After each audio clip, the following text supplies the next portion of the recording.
You are listening to The Overwhelmed Brain. Today's episode is brought to you by a very important podcast called A Better Night's Sleep. You want to know how to help your partner or your kids sleep so that you can too? Open your podcast player and search for A Better Night's Sleep podcast to answer those questions now. Are you annoyed by affirmations? Are you tired of that same old, rehashed personal growth advice that all seems to boil down to think positively and all your problems will go away? If affirmations feel like lies and positive thinking feels like denial, then I want you to get ready. The Overwhelmed Brain is here to help you create the life you want now.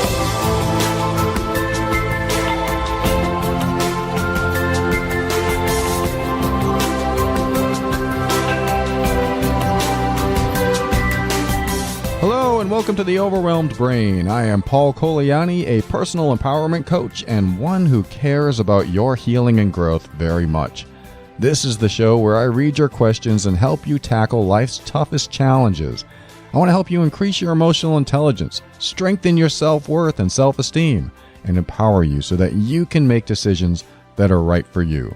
Everything I talk about on this show is my personal opinion and is meant for informational and educational purposes only. Always consult a medical or psychological professional before making any changes that could affect your physical or mental health.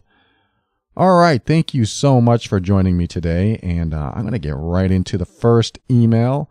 I brought it with me on a recording that I was going to do with Matthew Bivens. If you've listened to the show a while, you've probably heard some of the episodes that Matthew and I did together. I think we make a great team, a lot of great conversation, and he has a perspective that I absolutely respect and appreciate. So I like to bring him in on these shows every now and then, and we play them midweek. So if you've never heard that, be sure to subscribe to this podcast, The Overwhelmed Brain, and you'll hear the other episodes that I did with Matthew. Regardless, I brought this email along with another one, and we ended up reading the other one on that show, which is coming up probably in a couple days. Either way, you'll hear our episode where we get into some other stuff, and it's really interesting as always, at least in my opinion, and I think you'll enjoy it. But this email, we looked at it, and we looked at each other, and we're like, wow, where do we go with this? It had to do with having a child, and the difficulty that would happen if your partner wanted a child but then changed their mind, or you wanted a child but your partner didn't want a child. There's something that can happen in a relationship when you're both on board for a child and then one of you just decides, I don't want one anymore, or let's change our plans, and the other one's gung-ho about having a child, and now what do? That's like a scary thing to think about. If you're both on board and suddenly one of you changes your mind, which is what this email is about. There's other things in the email that I'm going to highlight, which you'll hear in a moment, but just think about that for a moment. Let's just say that your partner wants to do something with you that you really want to do. It could be a child, could be a vacation, could be anything. And you planned for it. Months, maybe even years go by. You're planning for this thing. And your partner says, maybe we shouldn't go in that direction. Let's change course. What do you do? What do you think? What goes through your mind? Because if you're really on board with what's going to happen, and then suddenly your partner changes their mind, what happens to the relationship? That's a tough question. I mean, has this ever happened to you in your relationship? You're both on board with something and then suddenly it's not that anymore. Your partner wants to go in a different direction. Does the relationship end? Do you stay in the relationship and hold on to the resentment? What do? So that is the big challenge for me today. It would have been great if Matthew and I addressed this, and maybe I'll discuss it with him on a future show. But I'm going to tackle this one on my own today. And if the person who wrote this has any further questions on it, certainly reach out and let me know. But let me get into this. I'm going to call this person Mary. Mary writes, "Hi, Paul. I see that you sometimes answer letters and provide advice, and I'm hoping you will answer mine. Yes, I do that often. I'm 40 years old, and I feel like I'm at a major crossroads in my life, and I'm not sure what direction I'm headed next. I guess I'm feeling lost and not sure what help I need or how to move forward. My husband and I have always wanted another child, and I wanted to spend more time being a mom and less focused on my career. We tried to conceive earlier in the year. Then my husband suddenly changed his mind, deciding he didn't want any more children. He said he is scared. He thinks we're too old and wants to focus on our financial future. I've been hurt and devastated for months now, and I can't seem to get over it. We've had a few discussions, and he hasn't changed his mind, except for saying that if it's what I really want, we will try for another because he doesn't want me to resent him. He also said that he would love to have another child, but doesn't think it's the right decision for us and that our time to have another child has passed. I love him, but I'm afraid I'm already starting to resent him. It hurts, and feeling like you have no control over what you want in life because of your spouse is an awful feeling. Right now, my heart is breaking every day, and it's making me feel like passing on the chance to be parents again is a huge mistake. I went back to work full-time, trying to put my focus on my career, but it's not helping me move on.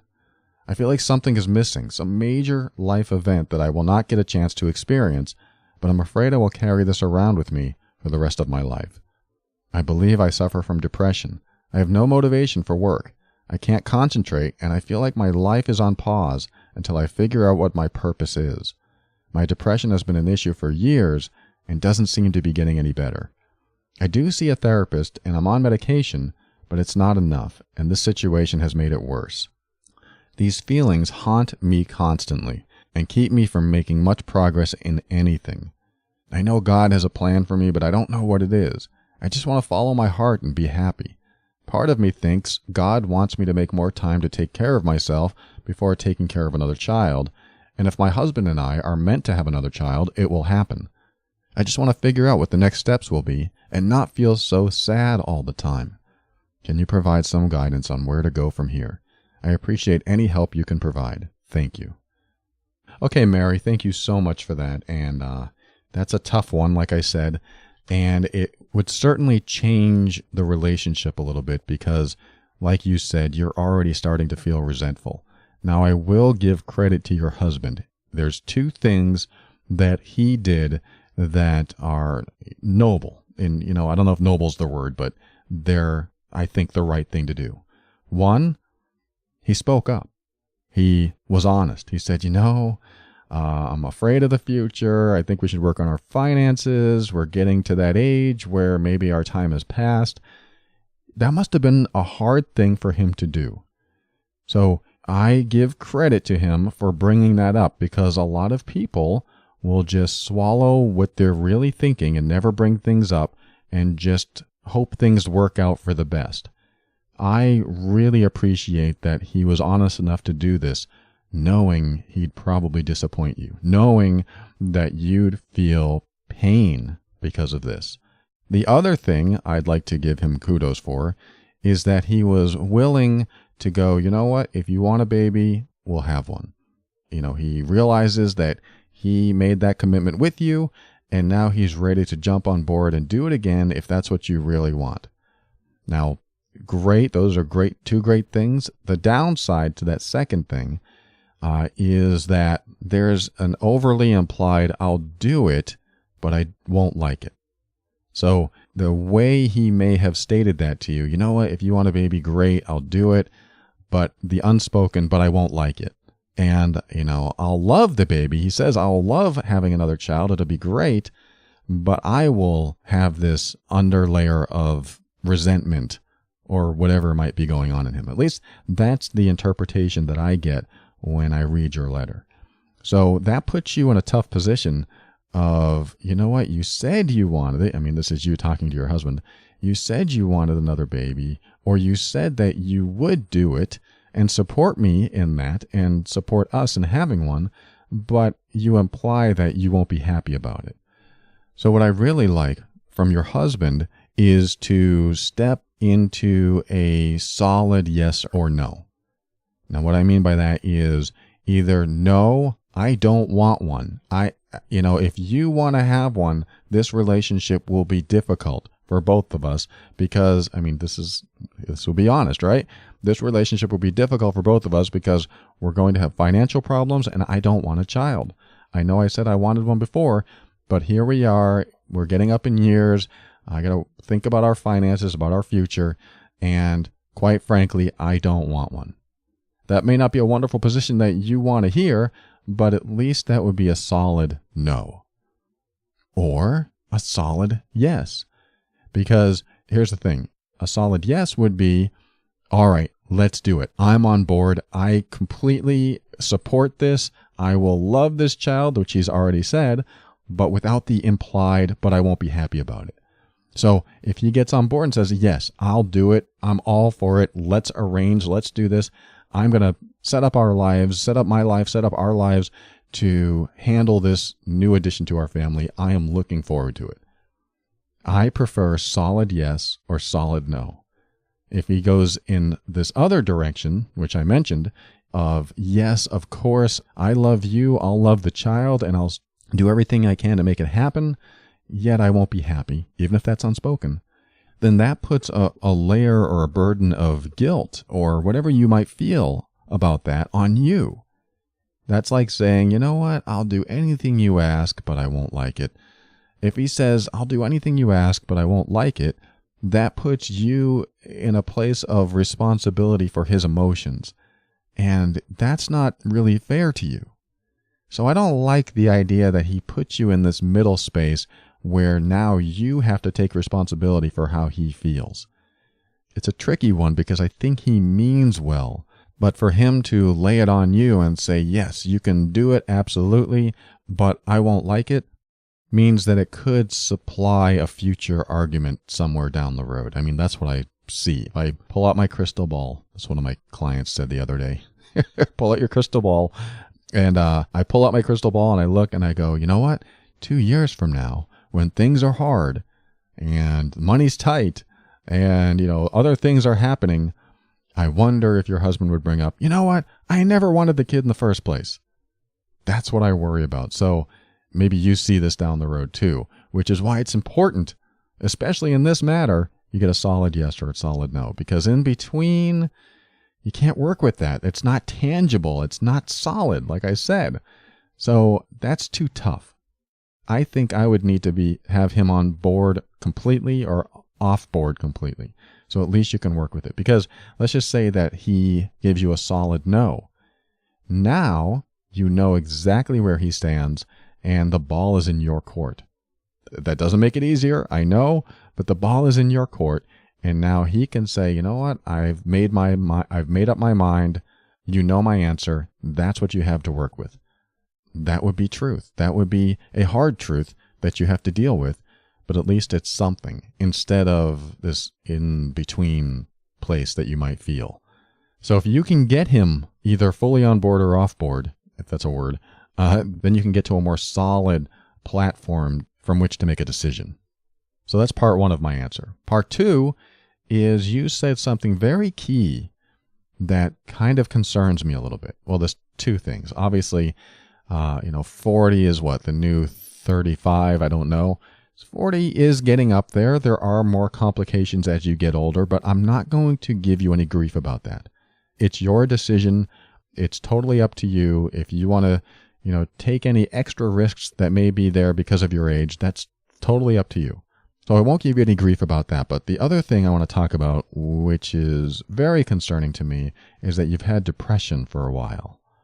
And the reason that concerns me, not the obvious reason, which is, hey, you have depression. That's terrible. Let's, try to fix that up and get through that, because no one likes depression. But the reason it concerns me in this case is that it leads to the question, are you bringing in a child to help you feel better so you aren't so depressed?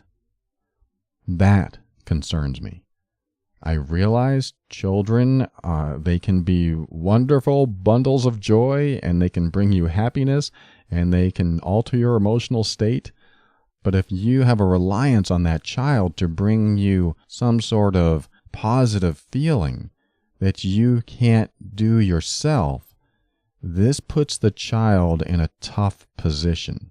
I know as a baby it's not going to really matter as much, but as they grow older, if your reliance on that child to get through your depression, to feel better about yourself, to feel better in life in general, continues, and you're not getting over this depression, you're not getting through it, then the child could end up in a very difficult situation as he or she grows older.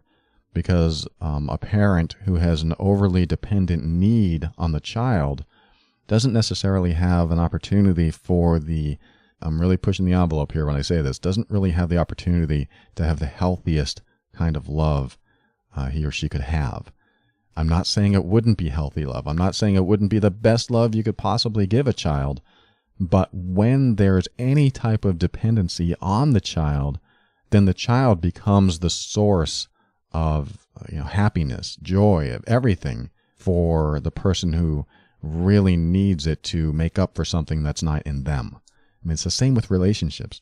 I like to give the advice that what you bring into the relationship and you don't require from the other person makes the relationship healthier. So if you don't bring in a high need of always wanting to be with them and you can't be happy without them, if you bring that into the relationship, that can wear on the other person. It can create a highly dysfunctional, dependent or codependent relationship that will suffer and eventually break down most of the time.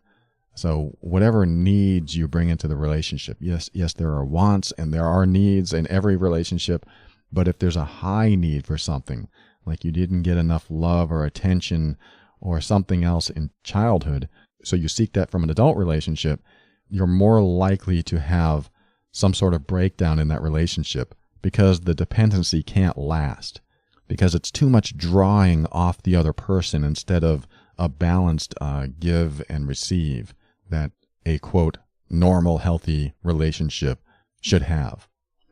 So like I said, that really concerns me, that because you're depressed, are you using the idea of having a child of helping you not be as depressed or helping you get out of your depression? Because if you are, I really need you to consider doing whatever you can to help with the depression first. And I know you've been working on it for years, and I know you're yelling at me saying, if I could, I would. If I could have done this, if I could have fixed this by now, I would have. So don't tell me something I don't already know. I realize that. I've had episodes on depression. I've had depression myself.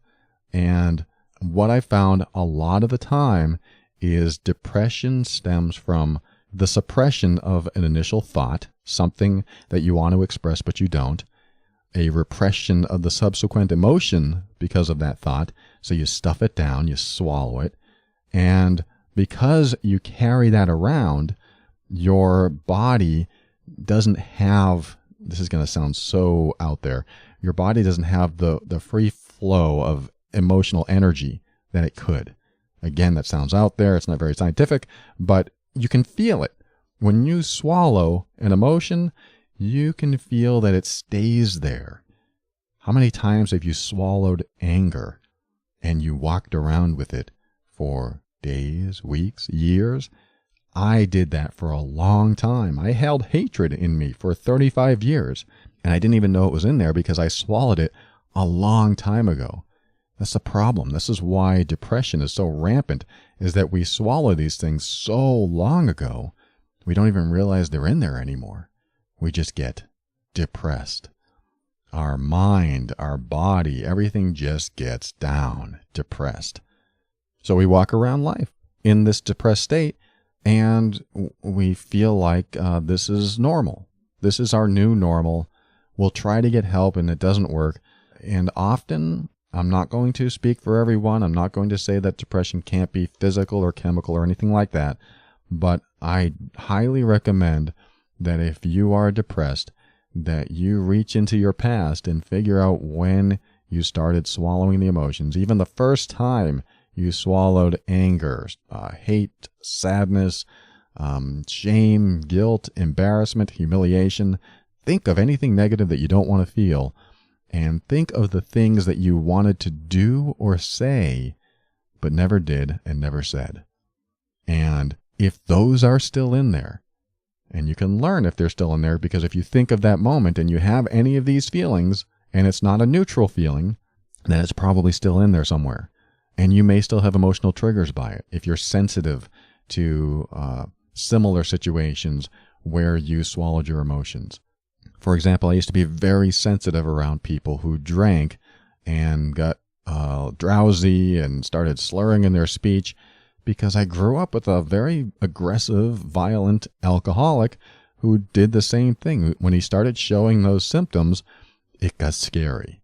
So I held on to this fear. There's another one. If you hold on to something like fear and you never had an outlet for it, you never expressed it to anyone, you never screamed about it, cried about it, you never threw a punch at a pillow or a person, if you kept all this stuff inside of you and it never came out, especially if you placated it, if you invalidated it, if you said, no, I shouldn't be angry, no, I shouldn't hate, if you started doing that to yourself and not ever having it come out as full expression, then it stayed in there. And that's what I did. I remember swallowing my emotions when I was a child because I didn't feel safe expressing them. If I expressed them, then I might invoke drunk dad behavior, and I didn't want that in my life. So what else am I going to do with these emotions? I'm going to stuff them down there. And stuffing them down there created a low level of depression for a lot of my life. I didn't notice it because I had, a good sense of humor. I had a positive outlook. I had a positive attitude. I got all that from my mom, who really placated things, who really people pleased and was the rescuer and tried to see the positive aspect of everything, was in complete denial about what was going on, and didn't do anything to get out of the situation. That's what I developed. I never get out of bad situations. I just stay in them and look at the positive aspects of them until it just wears me down until I can't take it anymore. But that's what happened. And as a child, I swallowed all this stuff, and it finally started coming out at the age of 35. And I was like, what is this? What is this hatred? What is this anger? What is this fear? What are these tears about? What is this sadness? I'm describing it very stoically right now. I'm describing it very matter-of-factly, but I don't have an emotional attachment to them anymore. And that's a good sign. That's a good sign that I actually healed from a lot of this stuff and have gotten through a lot of this stuff. And it absolutely helped me cure my depression. It took me about 2 years to get out of depression, but it was because I had to address all of these things that were inside me. The very first time that hate came up for me, my invalidation was, I'm not supposed to hate. And I held that invalidation all my life because I'm supposed to see the positive side of everything. Think positively, So I never looked at it. And when it finally came out, I thought, what the heck is this? But it came out and allowed me to feel a little bit lighter, a little bit more free. I liked that feeling and said, wow, what else is in there? I want you to ask that question. What else is in there? Because this depression really needs to be addressed. And I know you're doing it. I know you're doing everything you can. And again, I know if you could, you would. But the reason I'm saying this is because bringing a child into this scenario, if you're hoping the child will make you feel better, then I just want you to be very careful about that. That's another aspect of it. And I do want you to consider as well, what is in your life today that's making you depressed? Because here's the thing. Sometimes depression comes from the past. Well, it always comes from the past, but I mean like from childhood. But sometimes depression comes from the recent past. Sometimes depression comes from, I'm just going to throw this out there, I married the wrong person. Or now that I've married this person, he or she does things that I don't like, or aren't very supportive of me, or something else. Or I've made the wrong decisions, I have the wrong job, I live in the wrong town. These could be recent past events that, if those haven't been addressed, if those haven't come up for you in conversation, if you haven't been able to express that kind of stuff, then that can lead to depression because you're suppressing your thought, repressing your emotion, which could lead to you holding on to them. And if they have nowhere to go, if they're not expressed, they stay in there and they weigh down your system. They stop the flow of emotional energy going through you so that you can't feel light and free and happy. or at least not unhappy, at least some sense of feeling comfortable in your own skin. So that's why I think it's vital that you really address this depression and ask the questions, what in my life, if it changed, besides having a new child, what in my life, if it changed, would make me feel better? I mean, think about this for a moment. Let's just say I asked you the question, what would happen if you never got married? And you might say, well, I wouldn't have my child, but I have a child now and I love this child, but I wouldn't have that child. Or I wouldn't have my husband. I love my husband. So if that's the case, if those are your true answers, maybe that's not what's contributing to the depression. But if you really think about what in your life, if it changed, would make you feel better or would resolve the depression, what would your answer be? And even if you say nothing could resolve this depression, I've tried everything, then do some imagination exercises here and think about, okay, and this is going to be tough, but I'm going to throw it at you. What if my father died? What if my mother died? What if my sister, my brother, people in my life that have affected me in some way died? What if they weren't there anymore? What if they never existed? That might be a little tough, but you have the opportunity to imagine what it would be like if certain people weren't in your life. Or what if they were alive and you could make a phone call and say anything you want to them? These are exercises I really want you to do because there's probably one or two or more people in your life that maybe you haven't expressed what you wanted to express to. There was this kid that dated my sister, and I really didn't like him. I was a teenager at the time, and he was just cocky and arrogant, and he didn't really care about me. He just wanted to date my sister, which I didn't care. I don't care if he cared about me or not, but he would talk to me as if he were my friend, but I just didn't like him. There was something about him I just didn't like. I didn't like his friend. His friend actually threatened to punch me in the face, so there were some other things going on there, but he was going to marry my sister, and so my parents gave them some land so that when they got married, they would have land to build on. Well, they broke up, and then this kid sued my parents to keep the land. I'm like, what?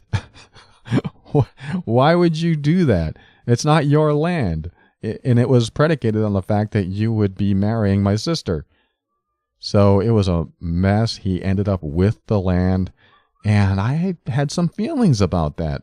I didn't find out about it till years later, but I had some feelings about it. So I have considered what it would be like if I could have him in front of me and talk to him, say something to him, punch him in the face, or even, and this is all in my mind, kill him. Kill the representation of him in my mind. What would that feel like? I'm not saying this turns into something real, and I don't want it to. I just want you to help your brain find closure because the brain needs closure sometimes. Sometimes you have these things that are open. I call them open loops. You have these open loops in your mind of unfinished business in your past. And how do you finish that business if they're not around, or you can't get a hold of them, or they're too far away, or you don't really want to talk to them anyway? What do? How do you get closure? You just visualize it. There they are. There he is sitting in front of me. What am I going to do? I'm going to tell him off, punch him in the face, whatever comes up, and really play it out, the whole scenario, until it's done. Then when the scenario's done, how do I feel then? Do I feel better? Do I feel different? Do I feel worse? I assess myself after I go through this process. And the great thing is, if I feel worse, like let's just say I killed him in my imagination, if I feel bad about that, I just bring him back to life. And then when he's back to life, I can replay it and redo it and do it a different way. It's a really neat thing. I highly recommend if you have unfinished business in your past and you have no plans to talk to the person or address the person directly, just visualize the person. Do whatever comes to mind. Don't hold back, because what it does is bring closure to the mind. So I really like that, and it does work for a lot of people. All right, hang in there. We got some more to talk about. We'll be right back after this.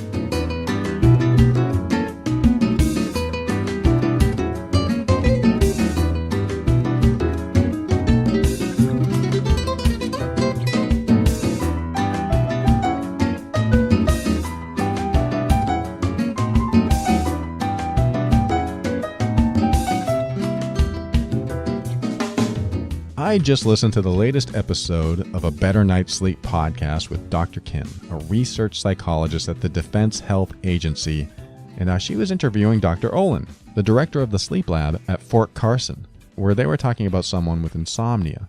And I've learned some very useful tips. For example, one of them was turn your clock around. And Dr. Olin's like, yeah, you can turn your clock around. The first few nights it's going to drive you crazy. But people with insomnia check the clock all the time. And I thought, that's interesting. I don't do that myself, but I remember not being able to sleep, constantly looking at the clock. Turning it around? What? Then I won't be constantly reminded of the time. He goes, the first few nights it'll drive you crazy, but then you get used to it, and that stimulus goes away. Because it's a stimulus when you look at the clock. I'm like, whoa. So there's a lot of good information in this show, and I want you to tune into it. It's called A Better Night's Sleep Podcast. And because of this show, I've given up almost all of my caffeine. I mean, I haven't had caffeine in a few days now, and I talked about this, I think, last week. I've given up caffeine before, but then I believed, caffeine doesn't affect me. But I had so many sleep issues, so many brain fog issues, that I realized something's going on, and I had to blame the caffeine because I love iced tea, I love black tea, and I finally decided after listening to the show that I'm going to stick to herbal teas. So now I've had no exposure to caffeine for a few days now, and I'm feeling so much better. And I do owe it to A Better Night's Sleep podcast. I'm not saying you have to give up caffeine or give up anything. I'm just saying that there's tidbits in there that you're going to find very, very helpful. And one thing I like about their show is that these are quick episodes. Like the last episode I listened to was 15 minutes. You know, this show is like an hour. And some people write to me and say, your show's too long. And I go, well, it is what it is. But I want you to tune into A Good Night's Sleep podcast. They have leading sleep experts in the military health system about how to improve your sleep habits. I know military. It's not just a military show. They cater to everyone. They focus on military people because of the unique set of circumstances there, but they are absolutely helpful to everyone and well worth listening to. A lot of science too. I mean, there's a psychologist running the show. So if you want to learn about sleep disorders, nightmares, sleep treatments, and more, open your favorite podcast player and check it out, A Better Night's Sleep podcast, and look it up in your favorite search engine if you can't find them, so that you can get a great night's sleep too. A Better Night's Sleep podcast. I want you to have a better night's sleep. Subscribe, learn, and sleep well.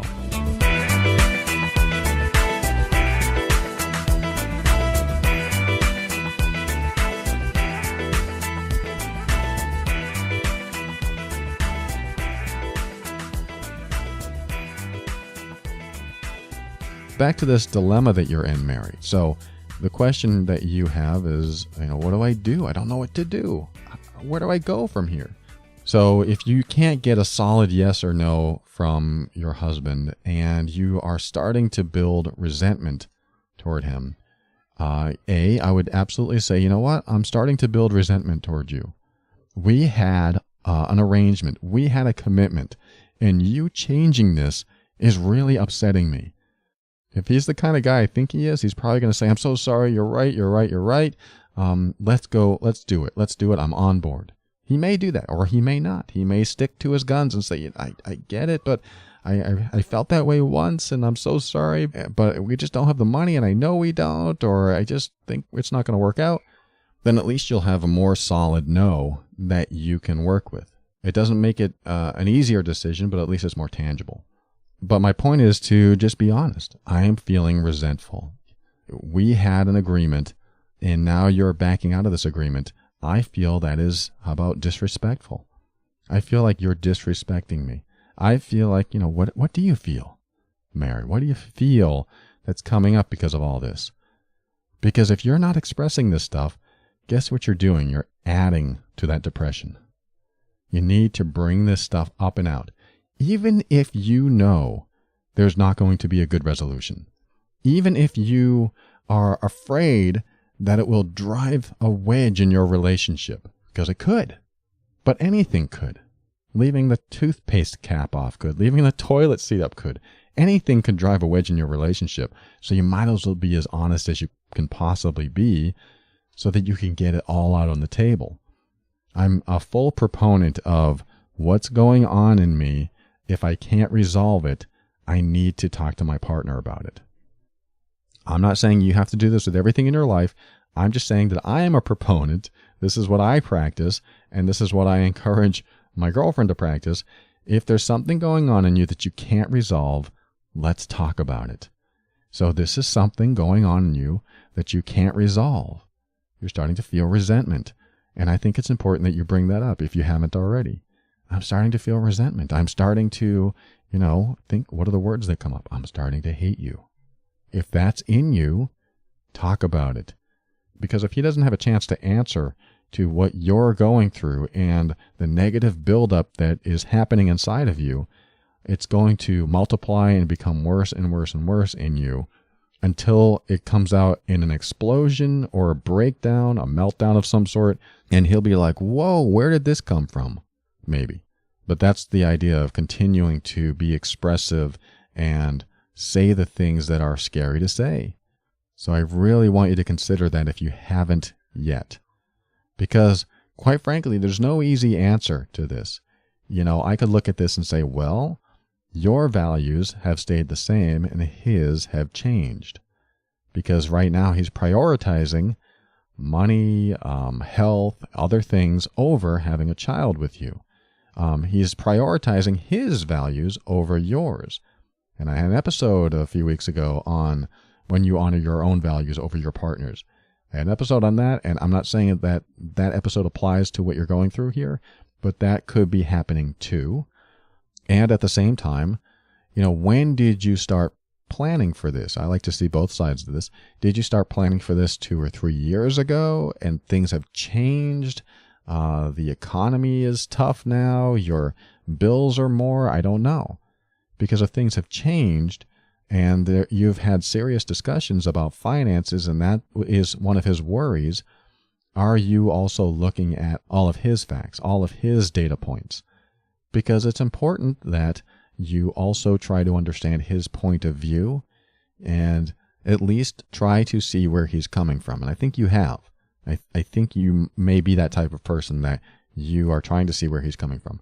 And if that's the case, then you can go, okay, let's assess all of this. Let's just take out the idea that we both agreed to have a baby and let's see where we are. And if it's possible, can we do this?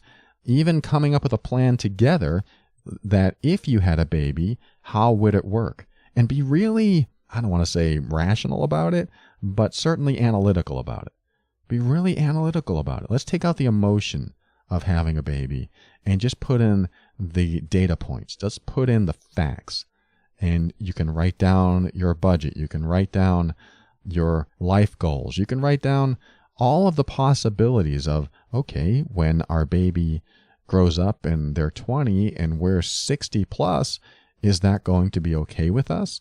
Is that going to be hard on us? Put down all the facts. Try to separate emotionally, because you can work together on this. Try to separate the emotion of having a child and what that means to you and put in all the facts, because I want you both to be very clear of what it entails having a child at this age. And you probably already talked about this, but things have changed and now you're building resentment, which means you probably don't agree with what has changed. And it sounds like regardless of the data that he seems to be presenting, you disagree with it. So I think it's important to find some level of agreement with the data. Because if he has an opportunity to present, we make X number per year, and this child will minus that by this number per year, this is why I'm worried. And this will involve you empathizing with him. And that'll be tough, because you are both on board with having a child, and you have to do the major, all of it, having the child, a part of that. And you have a lot invested into that. And of course, the guy isn't so physically invested that he has the child, but he has the child with you. So there is an investment, but you know what I'm saying. The physical, the pain, the carrying and all that stuff is the woman's job. So you definitely have more invested, more thought invested into it. Whereas a guy could essentially walk away and go, okay, we won't have a child. And your motherly instincts could be already on full throttle trying to make this happen. And because he doesn't have those same maternal things going on, it may seem to you that he's just walking away and it's easy for him, but maybe it's not. I'd really like you to go over the data points if you haven't already. Step out of the emotion and look at it in a serious way. It's just like if you were going to buy a car. If we're going to buy a car, what are the monthly payments? What will it look like in 5 years? What will it look like in 10 years? So on and so forth. So if you haven't done that, do that as well. And let me give you my last bit of quote wisdom. I quote that because it's not necessarily something wise I'm going to tell you. I'm going to tell you something that comes from me personally, not professionally. This is my personal opinion. If you were my friend and we were at a coffee shop and you told me this, the thing I would say from a personal friend perspective is, what? This is what he agreed to, so tell him too bad, it's going to happen. Again, this is not my professional perspective, but personally, I would look at a friend and go, what are you talking about? He agreed to it and now he's pulling out? Oh no. You tell him we're going to have it whether you like it or not. I'm not saying that you should do this. I'm just saying, have you had that kind of discussion? Have you had the discussion where you tell him, we agreed to this, you're going to love it whether you like it or not, so you better get on board with it, pal. That's where I go personally with it. I could never give you that advice professionally because it's not necessarily conducive to a happy, healthy relationship. But personally, I'm thinking, what? Why are you backing out now? No. If you're with me, we're having another kid because you agreed to it. You made this commitment. This is where we're going with it. Too bad. And of course, I would think about that for a moment and think, well, if that drives him away, what would I do about that? And, there's other factors involved there. But that's the first place I go to. Now, that could open up more conversation, important conversation, and some real stuff would come out. Because what probably may not have happened yet is the real reason he doesn't want to have a kid might still have not been revealed yet. I don't mean to put another wrench in the fan there, but if there's another reason that he doesn't want to reveal to you, and he's just using these other things as excuses, the money, the health, we're getting up in age, then you need to find out that real reason. And the question might be, seriously, what is the real reason? You know we can afford it. You know I'm healthy and I can have this child. What is your real reason? See what he says. What are you so afraid of? See what he says.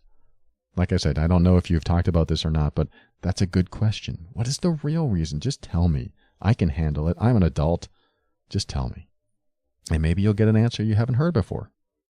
Now, the last thing you said was, part of me thinks God wants me to take more time for myself before taking care of another child. I think you need to meditate or pray or whatever you need to do and go inside and ask that question. Maybe the answer is in there and maybe you don't want to face the truth.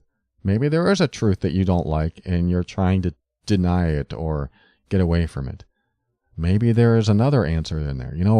I do something every now and then, and I learned this from my girlfriend, is that as soon as I'm starting to dream, when you're falling asleep, I don't know how many people can do this, but I've started to pay attention when I start to fall asleep. And it's interesting because it can keep you awake paying attention. But I practiced it. But as I fall asleep, if I'm starting to go into my subconscious, I'm starting to get into that deeper state. I don't know if it's like alpha or delta waves or whatever it is. But there's a point where I'm no longer fully conscious and I'm actually experiencing some of my subconscious thought stream. It's really strange, but every now and then I'll hear someone say my name or yell something, or I'll see something like I'm starting to dream. It's just like on the initial stages of starting REM sleep or dream sleep. And when that happens, if there's something that's been on my mind and I can catch it right before I fall asleep, I ask myself the question that I want to sleep with. I mean, it sounds a little weird, but if I were you, I would ask, can you guide me to the right answer? Is this the time to take care of myself? Is this a good time to have a child? You might want to break it down into one question. Is this the right time to have a child? Might be a good question if you do this. But that's something that my girlfriend does. She asks herself a question right before she goes to sleep, and then she wakes up with an answer. Not all the time, but a lot of the time. And if you don't get an answer the first night, you try it again. And I tell you what, it works. She wakes up with full songs in her head, and she will go write down the song and have a song created in a few days. And she comes up with some pretty amazing stuff. And I'm thinking, wait. What are you accessing? I'd like to access this. So I tried it. I just asked my subconscious mind a question, and I fell asleep. And the next morning, I woke up really early, and the answer was popping. It was like coming out. This is what you need to do. This is what you need to do. I was like, really? That doesn't make any sense. But I wrote it down. I put it in my little computer tablet next to my bed. And I fell back asleep so I could get it out of my head. I highly recommend when you come up with an answer, when you come up with some sort of solution, even if it sounds a little nuts, just write it down so that you can get it out of your head. And then if you want to sleep more, if you have time, you can do that. Because that's what happens is that you'll come up with an answer and then you'll fall asleep and forget it. I mean, my girlfriend has forgotten so many songs because of this, but she's learned to write them down now or record them on her phone.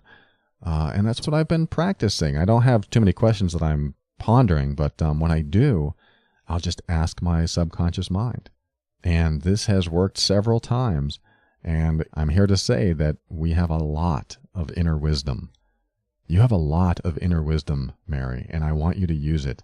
I want you to be able to access that. And you've been way too conscious about everything, overthinking things, so much inner dialogue, just talking to yourself. So you mentioned God, so use that as your guide so that when you're falling asleep, you can just plant that seed so you can wake up with something that maybe has blossomed overnight. That'd be pretty cool. Mary, thank you so much for writing, and I wish you the best. There is no perfect answer to this. I've just given you my insights and opinions, and hopefully you can take some time to yourself, ask yourself these questions, come up with these answers, and also everything else I said, talking with your husband, and either getting a solid yes or no, and writing down all the facts, and doing all the things that I suggested, or any of the things that I suggested, to get you into a better space with this. It's definitely a personal decision. I don't know how to guide you precisely there, but I hope this helps. Thanks for writing. We'll be right back.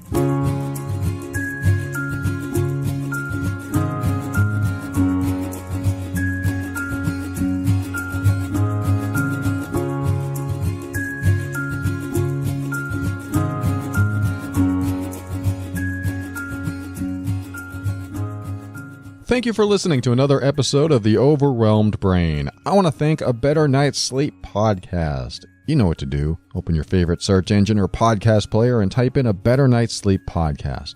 And I want to thank the patron members over at patron.theoverwhelmedbrain.com. If you join the patron program, you get all kinds of private episodes, workbooks, video library, and more. Plus, you can get e-coaching with me if you're interested in working with me at your convenience and you just want to be able to write out what's going on in your life.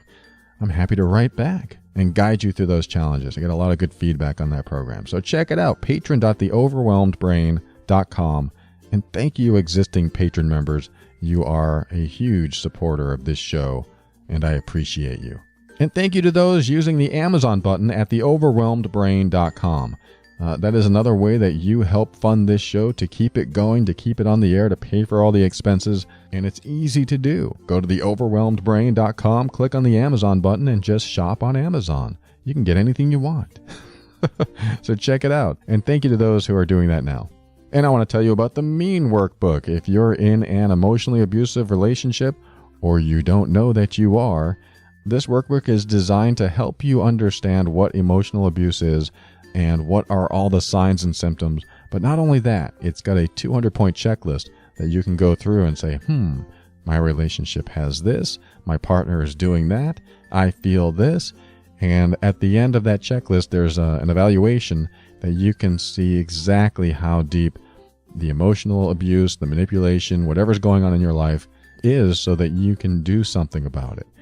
Doesn't mean you have to break up. It might, but it doesn't always mean that it's a total loss. The book gives you clarity on exactly what you need to do next and what to expect. So if you're in this state of, I'm not sure why my relationship is so complicated, I don't know why I feel guilty all the time, or I don't know, I feel like I'm doing something wrong, and especially I can't even trust my own decisions, you might have something going on there. So go to loveandabuse.com and check out the Mean Workbook. It may be just what you need. And finally, I'd like to thank Kevin MacLeod of Incompetech.com for some of the music transitions in The Overwhelmed Brain. All right, we're going to do something a little different to close the show, and I've not done something like this before where I brought in my girlfriend Asha. I conferred with her on the subject of today's show earlier, and she had a lot of opinions on it, but as I read her the rest of the message, it kind of brought up conversation for both of us. You know, what do you do? What do you do in that situation when your partner has a different set of values, or it has changed over the course of the relationship, or even like in this letter, in the course of a few months. And so I wanted to bring her on the end of this show to ask her a question. I'm setting her up right now to ask her a question that she doesn't even know I'm going to ask, having to do with the letter that Mary wrote to me, because she can speak from the perspective of a parent and of someone in a relationship. And I'm going to throw this question at you, Asha. You may not remember the full context of the email, but this woman wrote in, and she was with her husband, and they were trying to conceive a child a few months ago, and they wanted another child. She's 40, and I don't know how old he is, but he decided to change his mind and said, you know what? We got to look at our finances. We got to look at our future. I want to change my mind. And I think it really devastated her. And now she's starting to build resentment toward her husband because she doesn't know exactly what to do from this point on. She still wants the kid. Now, a little extra information is that she's been depressed. And this is, I think, the conversation that you and I had. And this is something I highlighted and talked about. And you haven't heard me talk about this. So I just want to get your opinion on this situation. Do you have any thoughts on this that might be... And I want you to be honest. You're already smiling. I want you to be honest. And I can bleep out any swears and all that stuff. So I'm going to give this to you and just go ahead and give me your thoughts from your perspective. Well, as usual, I have a lot of opinions about this. So there's so many factors at play here, and they really are all important. I don't think you can take out any detail and then make an opinion. There's a lot going on. They already have one child. They're older. He's trying to plan for retirement. She wants another baby. But she also clearly said, I'm not happy. I think I'm depressed. I've been depressed for years. The medication isn't helping. So there's extra strain here because I'm sure that the husband is well aware of this.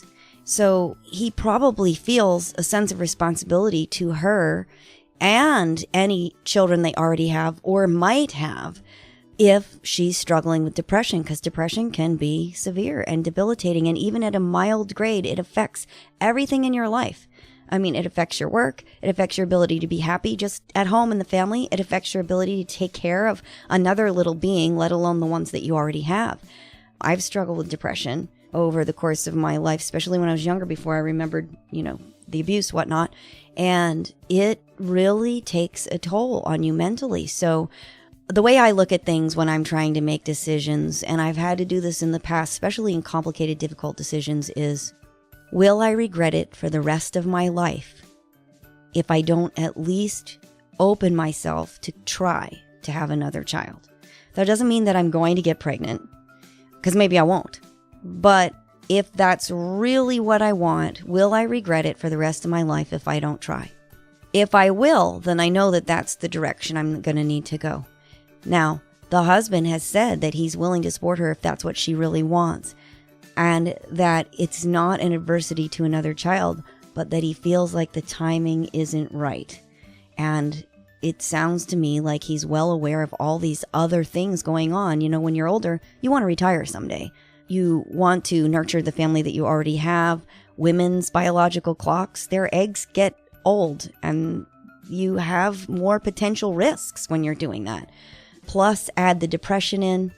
It's just really complicated. And I think the only way to handle it is to say, well, will I regret it if I don't try this? Or if I do try it and it drives a wedge in the family that I already have, will I regret that? Because the other thing to evaluate is, if this is really that important to me, what's more important? My current situation and my family unit that I have and that I value, or having a new child? Sometimes there is not a clear stellar win over something else. And I think we really need to evaluate what's the most important, what's the most near and dear thing that you have in your heart. She said, I want to follow my heart and I want to be happy. She was even talking about work options. So to me, I hear that there's a void already. So many people have another child thinking that that's going to fill the void. It's going to help make things better. What I hear in this situation is a little scary to me, because you're not going to fill the void with a new child. Wherever you go, there you are. And it may seem like a good, quick, temporary fix because it does give you something else to focus on. But in the end, that depression is going to come back if you don't continue to work on yourself, get help, whether it's therapy or coaching or medication or spirituality or whatever else. It's not just going to go away magically because you have another child that is... Anybody who's a parent knows they suck on you, literally and figuratively. They're wonderful. And they're a lot of emotional work, a lot of physical work. So I think this is something that needs to be really carefully evaluated and really talked about openly and honestly. And if you're having feelings of resentment, you got to talk to your partner about that. The worst things that I've ever seen happen in my life in relationships is because I don't speak up and say how I'm feeling. I don't tell my truth. I'm afraid of the repercussions. I'm afraid to be seen. I'm afraid to be mean to the other person, or perceived as mean, or perceived to be nitpicking, or whatever. And the best thing that you can do is really have the open heart-to-heart conversation about, this is where I am. This is how I feel. I'm starting to feel resentful. I don't know how to control it. But I've never seen good things come by taking on a new responsibility when you're already having some issues that you're trying to work through. You don't find happiness by having a baby. You make yourself happy and busy and find a way to get there and be okay with whatever it is. Even in wanting a relationship for myself, I finally had to get to a point where, you know what? This may never show up for me. But this is the level of what I want, or nothing less. And I am going to be happy and busy and taking care of myself and doing what I can do, and not rely on that other person or being or situation to fulfill me. Because if so, then my fate is not in my hands. It's in the conspiring of the universe or somebody else. And one of the things she wrote in the letter was, depresses me a little bit. I'm paraphrasing here because I can't find it quickly, but I have no control over what I want in my life because of my spouse. I think that is not true.